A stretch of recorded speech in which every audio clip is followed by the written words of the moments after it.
If you want to understand how success truly forms, you must look beneath what the world applauds. You must look inward long before recognition arrives. People often ask how certain men rise while others equally. The primary force is thought, directed thoughts, sustained thought, disciplined thought. Before Carnegie ever influenced millions, he learned to master this inner territory. I taught him that the mind is not neutral. Left unattended, it drifts toward fear, comparison, and distraction. But when trained with intention, it becomes a powerful instrument. A man does not stumble into success. He grows into it by the thoughts he chooses to return to each day. The first principle I impressed upon him was clarity of purpose. Desire must be defined. A vague wish has no organizing power. When a man knows exactly what he seeks, his decisions begin to align without force. Energy gathers. Doubt weakens. Effort becomes focused instead of scattered. Carnegie did not begin by asking how to impress people. He began by asking how to understand them. That distinction shaped everything that followed. I taught him that success is not loud in its early stages. It grows quietly, often unnoticed, while the mind and character are being prepared. Many abandon their path during this season because they mistake silence for failure, but silence is often the training ground. Another principle was mastery over emotion. Fear, resentment, and impatience sabotage more lives than failure ever could. These emotions cloud judgment and weaken persistence. I taught him that confidence is not bravado. It is calm certainty born from preparation and inner control. When Carnegie spoke, people felt steadiness. That steadiness was not accidental. It was practiced long before it was visible. I also taught him that no individual rises alone. Progress accelerates when cooperation replaces competition. When you seek to dominate others, you limit yourself. When you seek to elevate others, influence expands naturally. Carnegie learned that listening creates more power than speaking, and respect builds more loyalty than force. People followed him because they felt valued, not managed. But perhaps the most difficult lesson was persistence, not stubborn repetition, but intelligent endurance, the willingness to adjust methods without abandoning the mission. Most men quit not because they lack ability, but because they grow discouraged too soon. I warned him that setbacks are not signs of defeat. They are examinations of commitment. Every obstacle asks a question. How serious are you? Those who answer with patience and resolve continue. The rest return to comfort. There were seasons when progress was slow, when effort produced little visible reward. In those moments, I reminded him that circumstances do not control a man. They reveal him. Too many people explain their limitations by pointing outward. They blame conditions, timing, or other people. But I showed him that while circumstances shape the environment, they do not determine destiny. The determining factor is always how the mind responds. Carnegie learned that adversity is a refining force. Pressure exposes weak thinking, but it also strengthens disciplined thought. Every challenge carries two possibilities, discouragement or development. The difference lies not in the event, but in the interpretation. I warned him never to resent difficulty. Resentment drains energy. Acceptance transforms it. When criticism came, and it always comes to anyone attempting something meaningful, I taught him not to defend himself emotionally. Defense invites conflict. Calm confidence disarms it. Carnegie learned to listen without reacting, to learn without becoming hardened. This composure gave him authority no argument ever could. I also taught him the danger of impatience. Men ruin promising futures because they demand immediate results from long-term principles. Nature does not hurry, yet everything unfolds. Growth that is forced is fragile. Growth that is earned endures.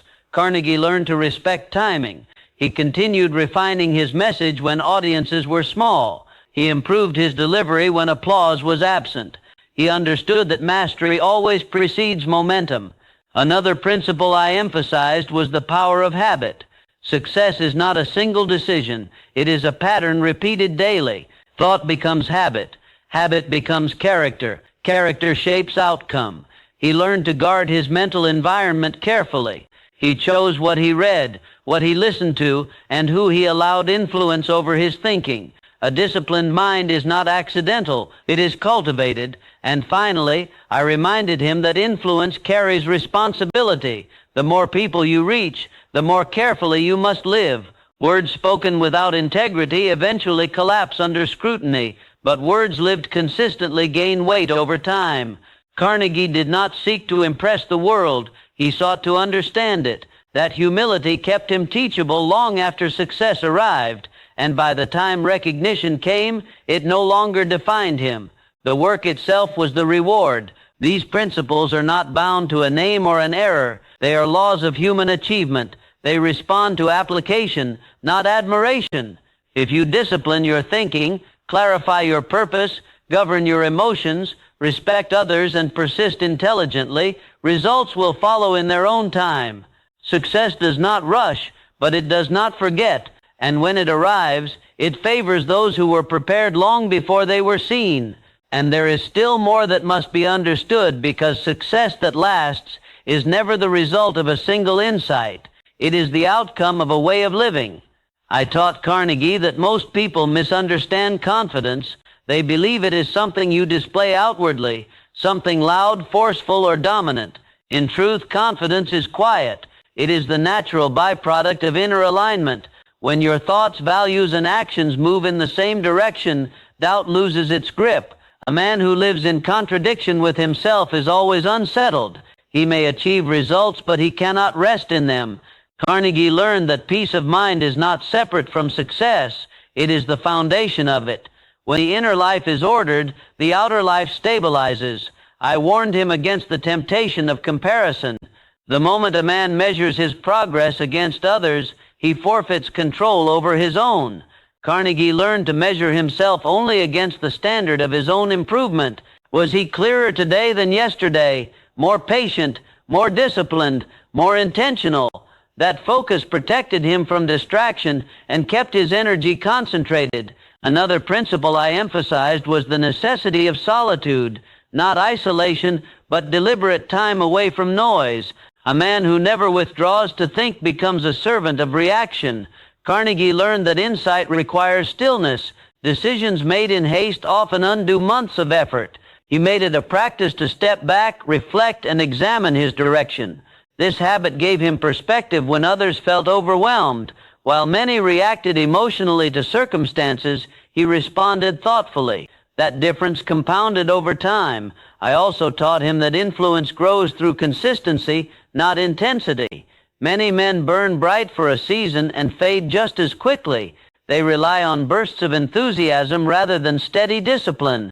Carnegie understood that people trust what they can rely on. Reliability builds credibility. Credibility builds influence. Day after day, he showed up with the same values, the same respect for others, the same commitment to growth. Over time, people learned that he could be trusted, not because he was perfect, but because he was consistent. I reminded him that words alone do not persuade. People are influenced by what you embody, not what you proclaim. A man who speaks of character but lives carelessly weakens his own voice. Carnegie learned that integrity amplifies communication. When words and actions align, people listen differently. He paid attention to small things, how he treated people who could offer him nothing, how he handled inconvenience, how he responded when plans fell apart. These moments revealed more about a man than any speech ever could. I also impressed upon him the importance of humility in learning. The moment a man believes he has arrived, growth slows. Carnegie remained a student even after success. He listened more than he spoke. He asked questions rather than assuming answers. This posture kept him adaptable. While others clung to methods that once worked, he refined his approach continually. Growth demands flexibility. Rigidity is often disguised as confidence, but it is fear wearing armor.